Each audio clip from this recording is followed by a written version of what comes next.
नमस्कार, मैं रेसु सैनी भागवंती सरस्वती विद्या मंदिर इंटर कॉलेज नई मंडी मुजफ्फरनगर से चित्रकला विषय आचार्य आज ड्राइंग की क्लास में आप सभी का स्वागत करती हूँ। कक्षा 9 की सभी बहनें आज चित्रकला के विषय में उसका जो उपविषय है प्राविधिक कला, उसके अंतर्गत अक्षर लेखन वह सीखेंगे। बच्चों, अक्षर लेखन क्यों करते हैं? क्योंकि आज का जो युग है वो विज्ञापन का युग है और उत्पादक कंपनियां अपने उत्पादकों को अच्छी तरह से बेचने के लिए बड़े बड़े होर्डिंग्स और बैनर्स बनवाते हैं और उन पर सुंदर लेखों के द्वारा वह लिखवाते हैं जिससे कि उनका प्रचार हो सके। तो उसमें बच्चों हमें अच्छे और आकर्षक अक्षरों की आवश्यकता पड़ती है, क्योंकि इसे अक्षर लेखन जो होता है वो हमारा लेटर राइटिंग कैलीग्राफी में आता है। उसमें आप कोई डिज़ाइन में भी लिख सकते हैं और सिंपल वे में भी लिख सकते हैं। और जैसे हम प्राविधिक कला पढ़ते हैं, हमारा जो ज्यामितीय कला है उसमें हम उसे एक नाप के अनुसार, हमारा ग्राफ के अनुसार किस तरह से बनाया जाता है, आज हम इस लेसन में यही सीखेंगे। बच्चों, आपके पाठ्यक्रम में दो तरह के अक्षर आते हैं, अक्षर लेखन करने के लिए आते हैं। एक आता है 1 सेंटीमीटर की ऊंचाई में अक्षर लेखन, जैसा कि आपको यहाँ चार्ट पर दिखाई दे रहा होगा कि 1 सेंटीमीटर की ऊंचाई में हिंदी और अंग्रेजी के वाक्य लिखिए। पहला वाक्य है वो आपका हिंदी और इंग्लिश दोनों में हो सकता है, जैसे सच्ची कला आत्मा की अभिव्यक्ति है। इसी का ही ट्रांसलेशन हो जाता है इंग्लिश में, true art is expression of self. अब आप देखिए, यहाँ पर हमने इसे एक ग्राफ के अंदर लिखा है, हमने इसे सीधा नहीं लिखा है। आपको वाक्य सिंपल दे दिया जाएगा, उसे लिखना आपको कैसे है, ग्राफ के अंदर, और आपको उसकी ऊंचाई भी दी जाएगी कि 1 सेंटीमीटर ऊंचाई में लिखना होगा। अब बच्चों, क्योंकि हम ज्यामितीय कला में से लिखेंगे तो हमें ग्राफ बनाने की ज़रूरत पड़ेगी। तो आज मैं आपको सबसे पहले ग्राफ बनाना सिखाऊंगी। यहाँ पर मैंने 2 वाक्य लिखे हैं, कला ही जीवन है, आर्ट इज़ लाइफ। तो दोनों को किस तरह से ग्राफ में लिखना है, 1 सेंटीमीटर ऊंचाई का ग्राफ आप किस तरह से बनाएंगे वो सीखेंगे। आप इसमें 1 सेंटीमीटर ऊंचाई का जो ग्राफ बनाएंगे उसके हमें 3 भाग करते हैं। सबसे पहले तो मैं आपको बता दूं, 1 सेंटीमीटर बराबर 10 मिलीमीटर, ठीक है, 10 मिलीमीटर होता है। तो ये ग्राफ हमें 10 मिलीमीटर का बनाना है। 1 सेंटीमीटर ऊंचाई लेंगे और उस पर एक आयत की इस तरह से रचना करेंगे, ठीक है। आयत बन गया है। अब आयत बनने के बाद हमें इसे 10 मिलीमीटर को 3 भागों में बांटना है। 3 भागों में आप इसे कैसे बांटेंगे? अगर हम 3-3 मिलीमीटर लेते हैं तो 9 होगा, इसमें 1 बच जाएगा। तो इसमें क्या होता है, जब भी हम इस आयत को 3 भागों में बांटेंगे तो आप इसमें ऊपर से अपना स्केल रखेंगे और यहाँ से आप काउंट करना शुरू करेंगे 1 2 3। तो इस तरह से आप निशान लगाएंगे, इसी तरह से नीचे से निशान लगाएंगे।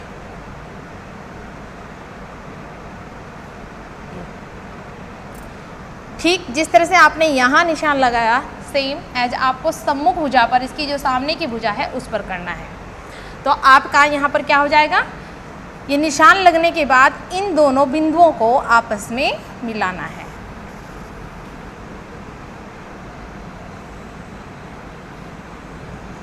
तो यहाँ पर जब हमने इसे 10 मिलीमीटर को 3 भागों में बांटा तो बच्चों ये हुआ आपका 3 मिलीमीटर, ये भाग। दूसरा भाग हुआ आपका 4 मिलीमीटर और तीसरा भाग भी आपका 3 मिलीमीटर। अब इसमें लिखना है कला ही जीवन। कला ही जीवन जो है बच्चों, हम इसे इटैलिक प्रिंटिंग में लिखते हैं। इटैलिक प्रिंटिंग जो होती है वो तिरछी लिखी जाती है। तिरछी का मीन्स इसमें जो भी हम वाक्य लिखेंगे वो कोण के झुकाव में लिखे जाएंगे। 60 डिग्री से 70 डिग्री के कोण के झुकाव में इसे लिखना है। अब इसमें आपको कोण बनाना है, अपना यहाँ पर आपको डी लेना है और नीचे रखकर आपको निशान लगाना है और इसमें इस तरह से आप कोण बनाएंगे आधार रेखा पर। तो बीच बीच में कोण बनाएंगे। हम ये कोण क्यों बनाते हैं, इसलिए बनाते हैं जिससे कि जो भी वाक्य हम लिखेंगे वो उसी ही झुकाव में आ जाए, इसलिए लिखते हैं। तो अब यहाँ पे हमें लिखना है, मान लीजिए कला ही जीवन लिखना है, तो हम कला ही जीवन के लिए सबसे पहले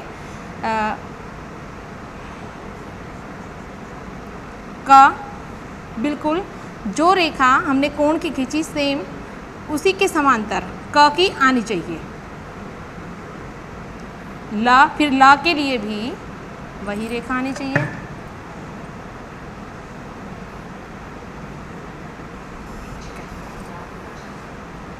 ही के लिए भी वो सीधा नहीं होगा, उसको भी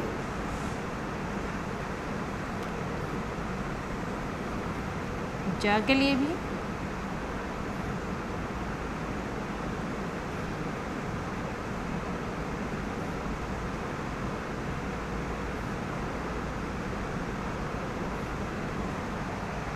और इस प्रकार आप ज्यामितीय रीति से किस तरह से लिखा जाता है इस ग्राफ से देखेंगे। इस तरह से आपको इसे लिखना है।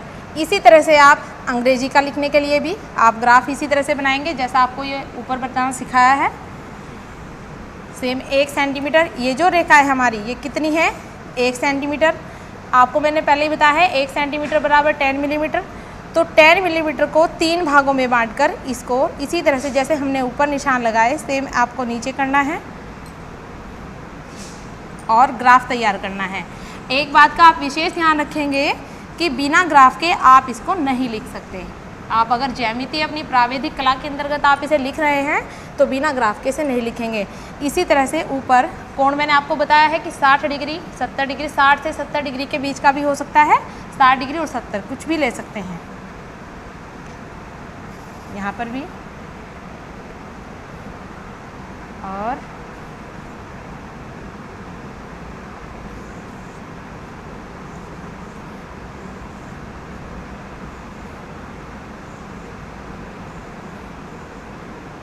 इसको भी तिरछा। इस तरह से आपने हिंदी में भी कोण के झुकाव में लिखा और इंग्लिश में भी आपको इसी तरह से करना है। बच्चों यहाँ पर कुछ गृह कार्य है, ये वाक्य मैंने दिए हैं, आपको ये करने हैं। अब आप इसमें आगे आएंगे, आगे देखेंगे यहाँ पर भी आपको कुछ बड़े अक्षर दिखाई दे रहे होंगे। यहाँ पर जैसे ISTL अंग्रेजी अल्फ़ाबेट में 26 अक्षर होते हैं। आप ये हिंदी और अंग्रेजी दोनों में ही करते हैं, दोनों में ही लिखते हैं। यहाँ पर आज मैं आपको इंग्लिश में किस तरह से लिखते हैं वो सिखाऊंगी। अंग्रेजी वर्णमाला में 26 अक्षर होते हैं जिसमें से कुछ अक्षर मैंने यहाँ लिखे हुए हैं। क्यों लिखे हुए हैं देखिए, यहाँ पर ISTEFL है तो ये खड़ी तथा पड़ी रेखाओं पर आधारित है। देखिए I खड़ी पर है, H में पड़ी है, खड़ी और दोनों में लिखे हुए हैं। कुछ लेटर ऐसे होते हैं जो कि तिरछे और गोलाकार चाप पर आधारित होते हैं, इसी में ही वो आप देखिए X ये तिरछा है, M तिरछा भी है और सीधा भी है, दोनों में लिखा हुआ है। U और S ये गोलाकार है। इसके अलावा और भी अक्षर हैं जैसे B है, D है, C है, J है, O है, Q है, ये गोलाकार और चाप में लिखे जाते हैं। अब बच्चों इसे भी आप सीधा नहीं लिख सकते क्योंकि जब हम ज्यामिति यानी कि प्राविधिक कला के अंतर्गत इसे लिखते हैं तो ये भी ग्राफ के अंदर ही लिखा जाता है।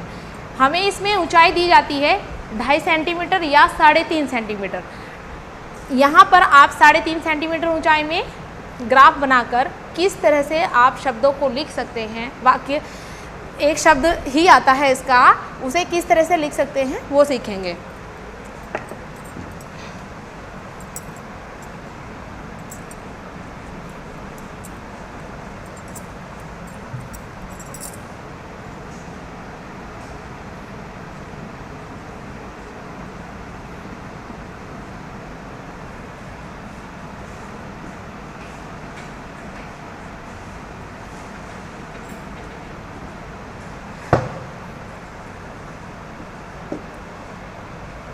देखिए यहाँ पर ऊंचाई आई है अब 3.5 यानी कि 3.5 सेंटीमीटर ऊंचाई में दिए गए शब्द को लिखो। बच्चों आपको बड़े अक्षरों में जब भी हम 3.5 सेंटीमीटर ऊंचाई में कोई भी शब्द लिखते हैं तो वो 3.5 सेंटीमीटर में लिखने के लिए आता है। तो इसके लिए भी ग्राफ बनेगा। अब वह ग्राफ किस तरह से बनेगा ये आपको देखना है। सर्वप्रथम आपको 3.5 सेंटीमीटर की ऊंचाई लेनी है। कितनी ऊंचाई है ये? 3.5 सेंटीमीटर। अब इसमें भी जिस तरह से हमने 1 सेंटीमीटर का ग्राफ बनाया था, सेम आपको ऐसे ही बनाना है। तो ये बनेगा 3.5 सेंटीमीटर की ऊंचाई का ग्राफ।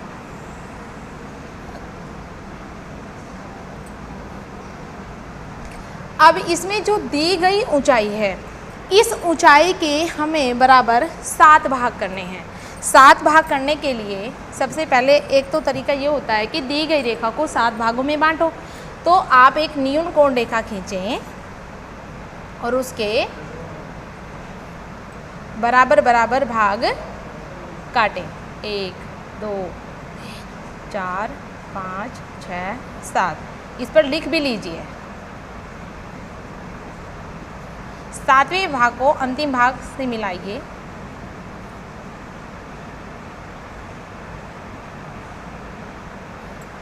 अब यहाँ पर आप देखेंगे 1 2 3 4 5 6 7। इस 3.5 सेंटीमीटर रेखा के 7 भाग हो गए हैं। ठीक आपको ये जो पॉइंट आपने यहाँ पर निशान लगाए हैं वो सम्मुख भुजा पर लगने हैं। आप अपना स्केल लें, स्केल में नाप लें। सामान्यतः मैं आपको बता दूँ, ये जो यहाँ से यहाँ तक एक भाग होता है, ये 5 मिलीमीटर का होता है। तो या तो आप स्केल से 5 मिलीमीटर नाप कर लगा लीजिए, या फिर अपनी प्रकार में ये दूरी भरें और इस दूरी से 1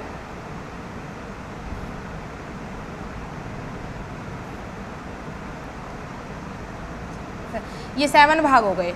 अब इसमें भी आप पड़ी रेखा, जिन्हें क्षैतिज रेखा कहते हैं, मिला लीजिए।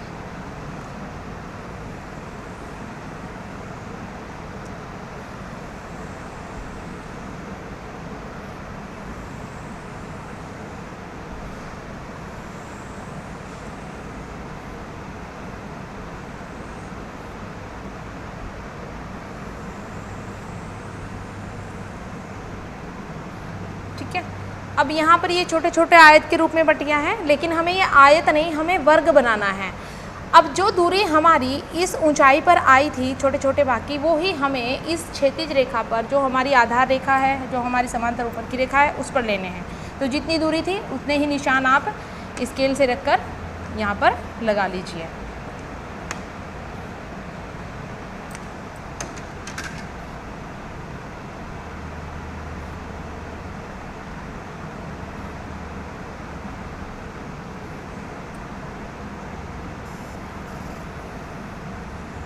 और ये वर्ग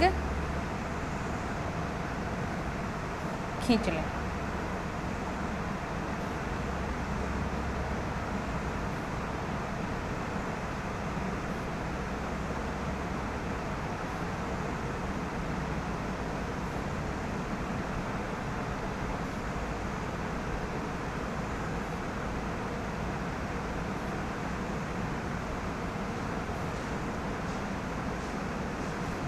अब देखिए बच्चों, हम आते हैं इन पर, वर्गों पर। मैंने अभी आपको बताया कि अंग्रेजी वर्णमाला में 26 अक्षर होते हैं। अब 26 में से 5 अक्षर, यानी कि 5 अक्षरों को छोड़कर I, F, L, M और W, यहाँ पर बताया मैंने I, F, L, M, W को छोड़कर बाकी जितने भी लेटर्स उसमें बचे वो सब 4 खानों में लिखे जाते हैं। हमें इन अक्षरों को इन ब्लॉक्स के अंदर लिखना है। 4 में लिखे जाते हैं। इनको I 1 में लिखा जाता है, F 3.5 खानों में लिखा जाता है, L भी 3.5 खानों में लिखा जाता है, M 5 खानों में लिखा जाता है और W भी 5 खानों में लिखा जाता है। और बाकी जितने बचे वो 4 खानों में लिखे जाते हैं। तो बच्चों, सबसे पहले आपको बता दें कि हमें एक ग्राफ में कितने ब्लॉक चाहिए होते हैं। मान लीजिए A है हमारे पास, तो A 4 है। A के लिए हमें 4 चाहिएगा, R के लिए भी 4, T के लिए भी एक 4, I के लिए 1, S के लिए 4 और T के लिए भी 4। तो टोटल हमारे कुल मिलाकर ये तो हुए अक्षरों के 21। अब इसके बाद हमें, क्योंकि इसका एक नियम होता है, ये होता है कि जब भी हम कोई लेटर लिखते हैं कोई भी अक्षर लिखते हैं तो एक ब्लॉक पहले ब्लैंक छोड़ा जाता है, खाली छोड़ा जाता है। फिर उसके बाद जैसे जैसे आगे लिखते चले जाते हैं तो एक एक बाद में खाली छोड़ा जाता है। जैसे ए लिख दिया, ए से पहले खाली है, ए के बाद फिर से खाली, आर के बाद फिर खाली, टी के बाद फिर खाली छोड़ेंगे, आई के बाद फिर खाली, एस के बाद फिर से खाली, टी के बाद फिर खाली। तो कुल मिला के कितने हो गए? 7 आपके ये हो गए। तो 21 + 8 टोटल कितने हो गए? 29। तो हमें 29 चाहिए। तो हमें ये जो ग्राफ बनाना है, हमारे इसमें ब्लॉक जो है 29 ही होने चाहिए।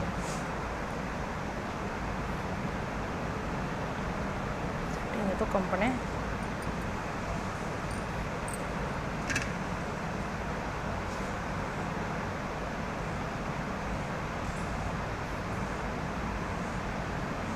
ट्वेंटी 29 ब्लॉक चाहिएंगे हमें इसमें। आइए देखते हैं ए कैसे लिखेंगे। एक आपने ब्लैंक छोड़ा। जब हमें 4 खानों में लिखना होता है तो हम एक पहचान बना लेते हैं ताकि हमारा ये ए 4 में लिखा जाए, कहीं गलती से 5 में ना चला जाए। 2 3 4 ए बनाने, ए की जो शेप है ऊपर से तिरछी है। अभी आपको मैंने बताया कि ये तिरछे जो होते हैं, कुछ लेटर जो है तिरछे लिखे जाते हैं। तो ए तिरछा है, तो ए तिरछा लिखने के लिए 2, अब ए पॉइंट हमने नीचे भी इसी तरह से लिख लेना चाहिए। 2 और 3 का मध्य बिंदु ज्ञात करें यहाँ पर, ठीक है। अब 1 का जो बिल्कुल किनारे का बिंदु है उस पर लाएंगे। इसी तरह से 3 का 4 पर ले जाएंगे। ये स्केल से खींचें।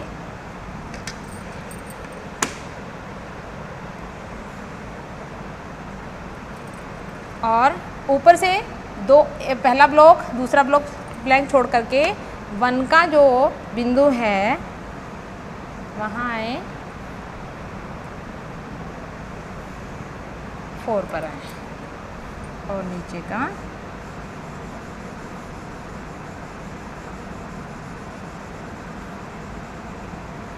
फिल करें।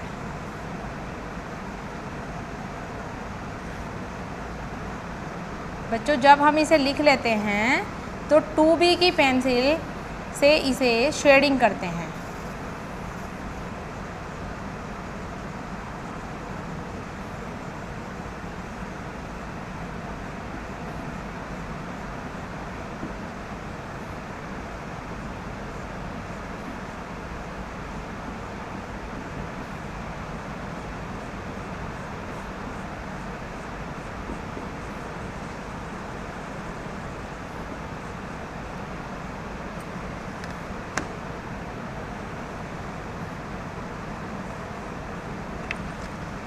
यहाँ पर ए में पेंसिल शेडिंग भरेंगे। इसके बाद फिर अब हमें लिखना है आर लिखने के बाद एक ब्लैंक छोड़ते हैं। एक बात और बता दूँ, जब हम कोई तिरछे अक्षर जैसे ए लिखा या एक्स लिखा तो हमें इनके पीछे ब्लैंक छोड़ने की ज़रूरत नहीं होती है, ये ध्यान रखना होता है। वैसे तो ए के बाद नहीं छोड़ना, एक्स के बाद जो तिरछे होते हैं उनके बाद, जैसे डब्लू है, डब्लू के बाद भी ज़रूरी नहीं होता। तो यहाँ पर हम आर सीधा यहीं पर भी लिख सकते हैं और एक छोड़कर भी, एक छोड़कर ही लिखेंगे। तो आप दिखाते हैं क्योंकि ये गोलाकार में है, चाप पर आधारित है। तो इसको देखें, सबसे पहले आर के लिए भी एक पहले आपने ब्लैंक छोड़ दिया। ये आर के लिए 1 2 3 4 आप इस तरह से नंबर लिखें ताकि आपको ध्यान रहे कि हमारा आर कहाँ आने वाला है। आर के लिए पहली लाइन बिल्कुल कंप्लीट भरी जाएगी।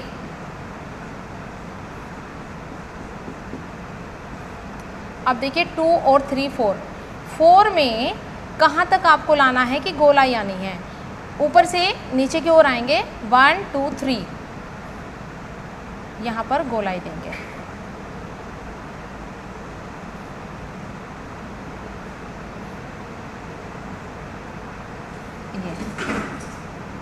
ये गोलाई आ गई, इसको पूरा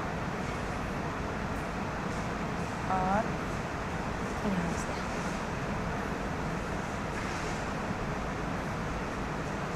फोर तक, कहाँ तक आएगी? 4 तक।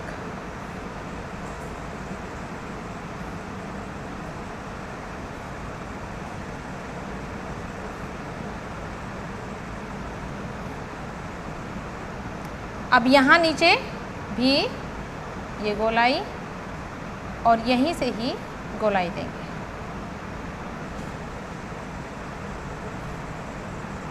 इसे पेंसिल शेडिंग से भरें।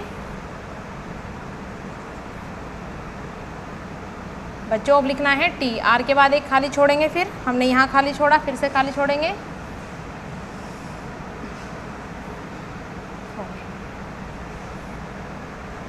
इस 2 और 3 का मिडिल पॉइंट से लाइन सीधी खींचें और टी बिल्कुल आसान है, 1 से लेकर के पूरा।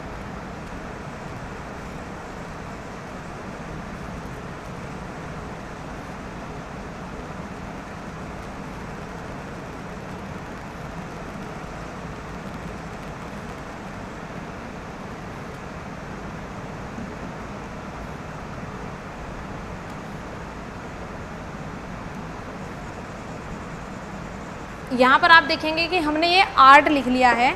आर्टिस्ट कैसे लिखना है, टी आपको सिखा दिया है, आई आपको बिल्कुल सीधा लिखना है इसमें। अब आपको एस लिखना है, इसके लिए भी आप ग्राफ आगे बढ़ाएंगे।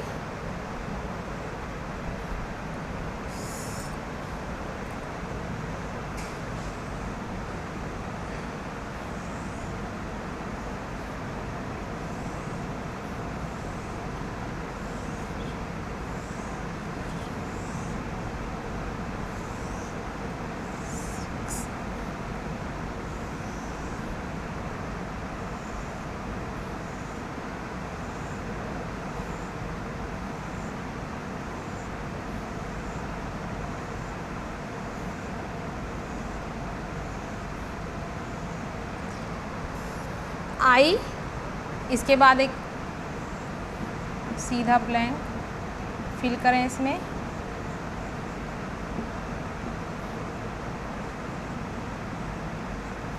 एस बनाने के लिए 2 और 3 की जो लाइन का मिडिल लाइन है, मध्य लाइन है, उस पर जाएंगे और वहीं से गोलाई देना शुरू करेंगे। यू की शेप आएगी आपकी।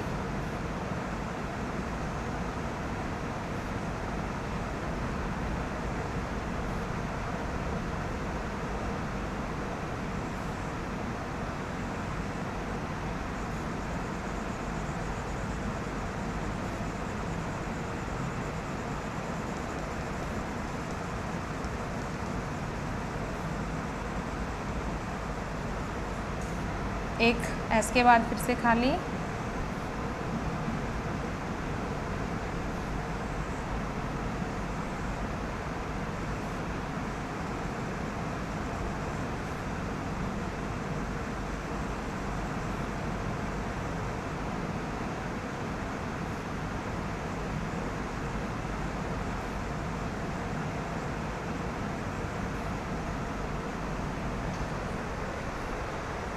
तो बच्चों, आर्टिस्ट इस तरह से आपको इन बड़े ब्लॉक्स में, यानी कि 3.5 सेंटीमीटर की ऊंचाई में इस तरह से लिखना है।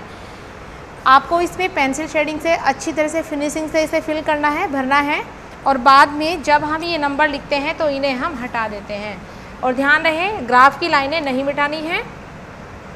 ग्राफ की लाइन एज इट इज़ ऐसे ही रहने देना है, इनको नहीं मिटाना है। केवल जब हमने नंबर्स डाले हैं उन्हें आप मिटाएंगे और इस तरह से आप आर्टिस्ट शब्द लिखेंगे। आपकी पुस्तक में और भी बहुत से शब्द दिए गए हैं, जैसे इंडिया है, भारत है, तो हिंदी में है, वो आपको आगे सिखा दिया जाएगा। और इंग्लिश में आपके पास जो हैं आर्टिस्ट है, हॉस्टल है, लोटस है, इन शब्दों को आप पूरा करेंगे। ठीक है, धन्यवाद।